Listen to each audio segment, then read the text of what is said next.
भूत बावन भोलेनाथ मैया पार्वती से कहते हैं, देवी सुनो, और रहो एक कहाऊं निज चोरी, सुनो गिरजा अति दृढ़ मति थोड़ी। हे देवी तुम धीरज धारी करके सुनो कि मैं श्री राम लला का दर्शन करने के लिए किसके साथ गए थे। काग भुसुंडी संग हम दो, अब मनुज रूप जाने नहीं को। कहा काग भुसुंडी जी के साथ मैं और काग भुसुंडी जी एक मानव का शरीर धारण करके गए थे। मैया पार्वती कहते हैं, स्वामी साथ में ले जाने के लिए मिला तो क्या आप कागा को लेकर गए, एक काग को। भगवान भूत बावन भोलेनाथ मैया पार्वती को समझाते हैं, देवी चाहे वह काग हो या कोई भी हो, लेकिन कहते हैं व्यक्ति का जब एक लालसा, एक प्यास और एक भाव हो तो किसी के साथ भी कहीं जाने में कोई दिक्कत नहीं है। आज काग भुसुंडी जी मेरे साथ इसलिए चले कि वह काग से एक मानव का शरीर धारण किया और काग भुसुंडी जी के मन में भी प्रभु श्री राम लला के दर्शन करने की इच्छा थी और मेरे हृदय में भी वही इच्छा थी। इसलिए देवी हम दोनों साथ गए, हम बन गए गुरुजी और काग भुसुंडी जी बन गए चेला, और दोनों मनुष्य का रूप धारण करके श्री राम लला के दर्शन के लिए गए। और गए तो कहा माँ पार्वती कि स्वामी दर्शन के लिए गए तो क्या आपको दर्शन हुआ। कहा देवी बड़ी कठिनाई से राम लला का दर्शन हुआ। यहाँ से तो चले दिए सरयुग नदी में स्नान करके एक जगह आसन मार के बैठ गए, लेकिन कैसे अब राम लला का दर्शन होगा समझ में नहीं आ रहा था। और काग भुसुंडी जी कहते हैं, गुरुदेव ऐसे प्रभु राम लला का दर्शन नहीं कर पाएंगे, इसके लिए एक मेरे मन में विचार है। कहा बोलो काग भुसुंडी जी क्या तुम्हारे मन में विचार है। कहा गुरुदेव आप कैलाश से आए हैं और आप सरयुग नदी के किनारे हस्त रेखा देखने का कार्य प्रारंभ कर दीजिए, और मैं ऐलान करता हूँ कि जो भी अपना अपना भाग्य रेखा दिखाएंगे, दिखाने में उन्हें कोई दक्षिणा नहीं लगेगी। ऐसा किया, सारे अवध में ये बातें फैल गए। अवध के सारे नर नारी सरयुग नदी के किनारे अपने अपने लाल का हाथ दिखाने के लिए आने लगे। और जैसे ही आने लगे कि राजमहल के एक दासी आती है। दासी आकर के कहती है, बाबा पहले मेरे बालक का हाथ देखिए। भोले बाबा मन ही मन विचार करने लगे, अब इसी के माध्यम से राम लला का दर्शन होगा। आज भोले बाबा उनके बालकों की हस्त रेखा देखी, कहा देवी इनके जीवन में तो मंगल में मंगल ही है। आज भोले बाबा से वह दासी हाथ जोड़ के कहते हैं, बाबा आपको देने के लिए मेरे पास कुछ भी नहीं है।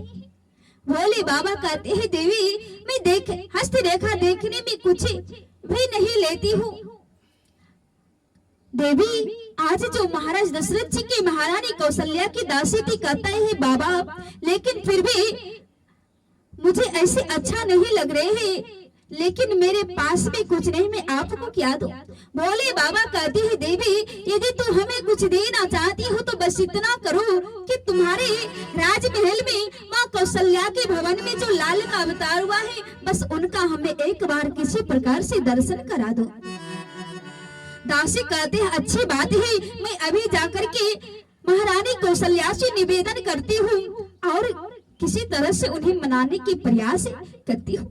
आज दासी वहां से जाती है और भोलेनाथ सरयुग नदी के किनारे हाथ जोड़ करके प्रभु से विनती करते हैं, प्रभु यहाँ तक तो आ गया, लेकिन आगे मैं आपका कैसे दर्शन करूंगा ये हमें नहीं पता है, इसलिए प्रभु यहाँ तक आए हैं। यदि आप ही की कोई कृपा हो तो मैं प्रभु आपका दर्शन कर पाऊं।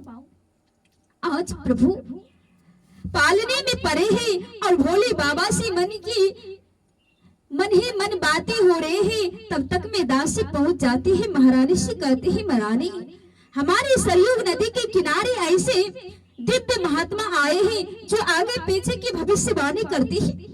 माँ कौशल्या कहती ही नहीं दासी, अब हमें किसी को अपने लाल को नहीं दिखाना है।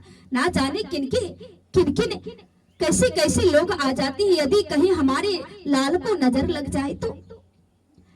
आज दासी कहती है मैया, वे पता है आपको, गारे कैलाश से आए हैं, बड़े दिव्य महात्मा है, आगे पीछे की भविष्यवाणी करते ही, लेकिन मैया नहीं मान रही हैं, पर वो पालने में परे परे सुन रहे हैं। और जैसे ही माँ नहीं मानी तो लल्ला श्री राम लला रोना प्रारंभ कर देती है, जोर जोर से रोने लगती है। माँ कौशल्या थक जाती है राम लला को चुप कराते, लेकिन राम लला चुप नहीं होती है। अंत में दासी कहती है मैया, मैं तो कह रही हूँ वही बाबा को बुलाइए, वह झाड़ फूक का भी कार्य करती है। आज श्री राम लला की रोने की जब चुप ही नहीं हो रहे, रोते रोते परेशान हो गई, और माँ कौशल्या चुप कराती कराती परेशान हो गई। तब कहते हैं दासी जाओ उसी महात्मा को बुला लाओ, हो सकता है उनके माध्यम से, उनके आने से हमारे लाल चुप हो जाए।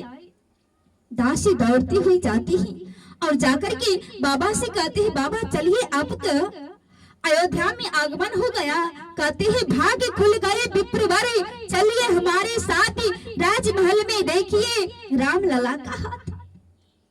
काग भुसुंडी जी कहते हैं बाबा ये तो काम बन गया, अब झोला उठाते हैं और चलिए राज दरबार। और जैसे ही अयोध्या में आगमन हुआ, माँ कौशल्या की भवन में जाने से पहले पहरेदार लगे ही, और पहरेदार कहते हैं किसी एक का ही आगमन हो सकती है, कोई एक ही अंदर व्यक्ति जा सकते हैं तो में से। भोले बाबा कहते हैं कि तो सुनिए, हमें आप अंदर जाने दीजिए, क्योंकि मैं गुरु हूँ, मैं ही राम लला के हस्तरेखा को देखूंगा।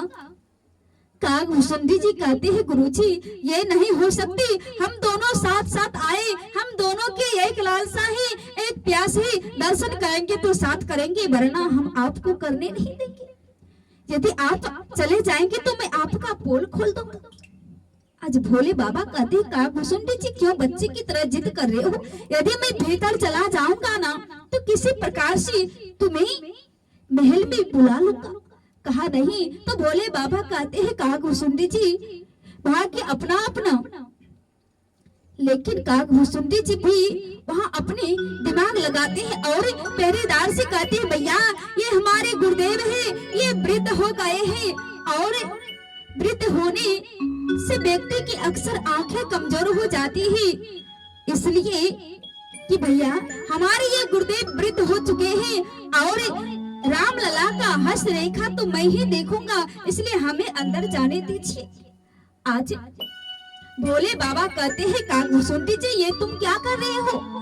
आज काग भुसुंडी जी भी कहती है गुरुदेव भाग्य अपना अपना, लेकिन कहा ऐसे में काम नहीं बनेगा, जाना है तो हम दोनों जाएंगे। आज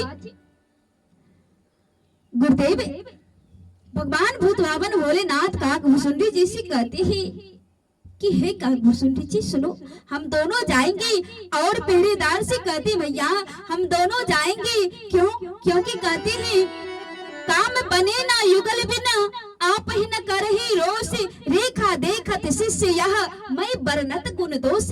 कहा कि भैया ये रेखा देखते हैं और उनके दोष और गुणों का मैं वर्णन करता हूँ, अच्छे बुरे कर्म का जो उनके भाग्य में ही, इसलिए भाग्य का वर्णन तो मैं ही करूंगा, ये तो रेखा देखेगा, इसलिए हम दोनों को जाने दीजिए।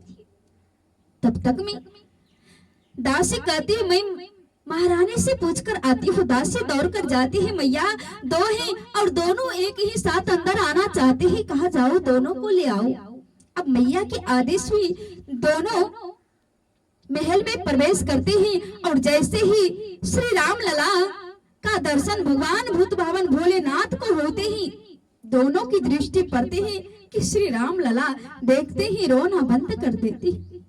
मैया आश्चर्य करने लगी, जो इतनी टाइम से चुप करा रहे हैं, राम लला अब तक चुप होने का नाम नहीं ले रहे थे, आज ही इस महात्मा को देखते ही मेरे लाल चुप गए, अवश्य इन महात्मा में ऐसे दम है। आज भोले बाबा मैया से कहती, मैया आप अपने लाल को हमारे गोद में दीजिए, तभी तो मैं इनके भाग्य रेखा का वर्णन करूंगा।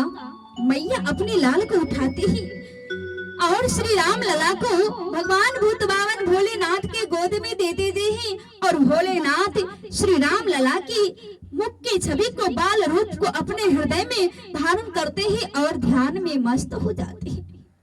काकभुसुंडी जी क्या करते हैं, भगवान के एक हाथ को अपने सर पर लेते हैं और प्रभु की छोटी छोटी पांव को दूसरे हाथ में लेकर के हृदय से लगाते हैं, मस्तक पे धारण करते हैं। फिर प्रभु के हाथ को सर पे और पांव को हृदय से लगाए, प्रभु के मुख को एक टक लगाए देख रहे हैं। आज मैया कहते हैं, दासी ये कैसे महात्मा है, एक हमारे लाल को देखते ही समाधि में लीन हो गए और दूसरे की पलकें नहीं